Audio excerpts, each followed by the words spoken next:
Wow, Bangladesh two Sylhet দেখতে পাচ্ছেন।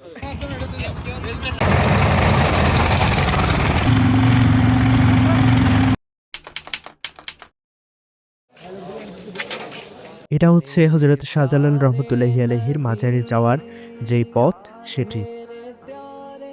আজকে আমাদের সফর হবে ভোলাগঞ্জের সাদা পাথর শাহজালাল রহমতুল্লাহি আলাইহির মাজারের পাশে যে পুকুর, সেখানে রয়েছে অসংখ্য গজার মাছ।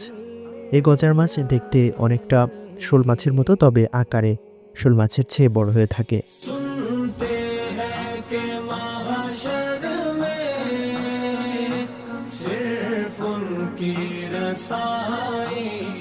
ভোলাগঞ্জ যাওয়ার সময় মাঝপথে গাড়ি থামিয়ে আমরা নামলাম একটি চা বাগানে।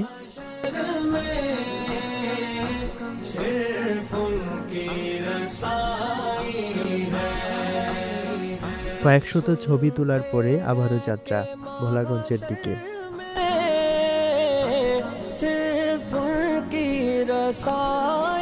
সিলেটের কয়েকটি দর্শনীয় স্থানের মধ্যে ভোলাগঞ্জের সাদা পাথর অন্যতম। সাদা পাথরে যাওয়ার জন্য নৌকা ভাড়া করা লাগে। আমাদের সফর দল দুটি নৌকা ভাড়া করলো। প্রত্যেকটি নৌকার ভাড়া পড়েছে 800 টাকা করে।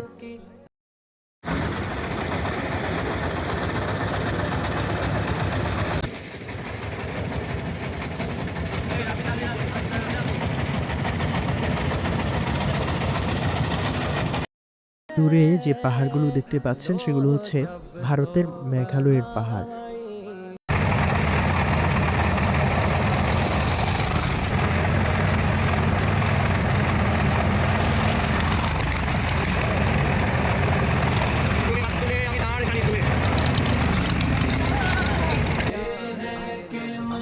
নৌকা থেকে নেমে 10 মিনিট হাঁটার পরে অবশেষে আমরা পৌঁছলাম সেই সাদা পাথরে।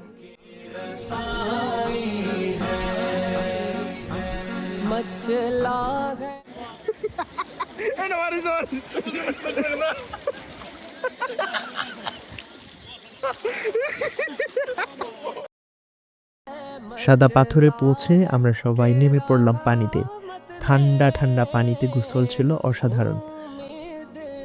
খুব বেশি মন খারাপ থাকলে, হতাশায় ভুগলে আমার পরামর্শ থাকবে এখান থেকে একবার ঘুরে যাবেন।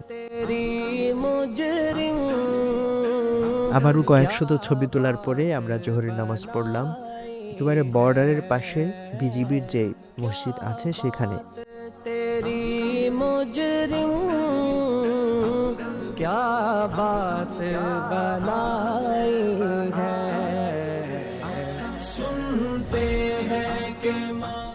এবার আমাদের যাত্রা জাফলং এর দিকে। দুঃখের ব্যাপার হচ্ছে দিনের আলোতে আমরা জাফলং দেখতে পারি নাই, কারণ জাফলং পৌঁছাতে পৌঁছাতে রাত হয়ে যায়। সো এবার আমাদের যাত্রা হচ্ছে ট্রেন স্টেশনের দিকে। বাট মন খারাপ করার কিছু নাই। আসার পথে আমরা আরও চমৎকার একটা জিনিস দেখতে পেয়েছি, যেটা হয়তো দিনের বেলায় দেখলে এত বেশি সুন্দর লাগতো না।